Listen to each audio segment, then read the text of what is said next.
同性相關。聖經馬太福音裏邊提到，耶穌死咗之後，被埋葬去到一個新嘅墳墓。祭司同長老，佢哋驚有人偷走耶穌嘅屍體，然後就話耶穌復活咗，所以佢哋就請求派羅馬士兵去守住耶穌個墳墓。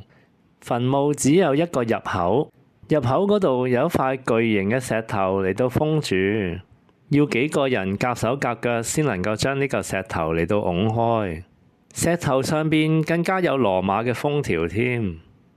耶穌死咗之後第3日，有幾個婦女嚟到墳墓前邊，突然間地震啊，然後有天使從天而降，將石頭拱開，然後坐喺上邊。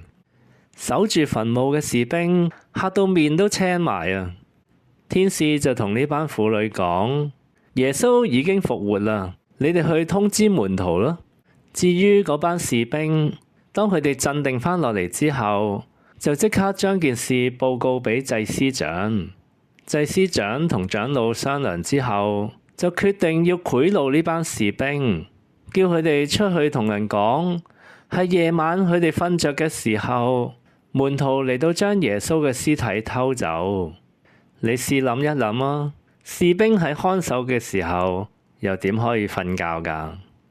就算係瞓着咗，當嗰嚿巨大嘅石頭被移開嘅時候，一定會發出巨響嚟到嘈醒士兵。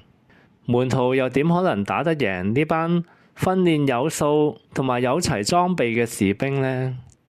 所以只有一個可能，就係耶穌真係復活咗啦。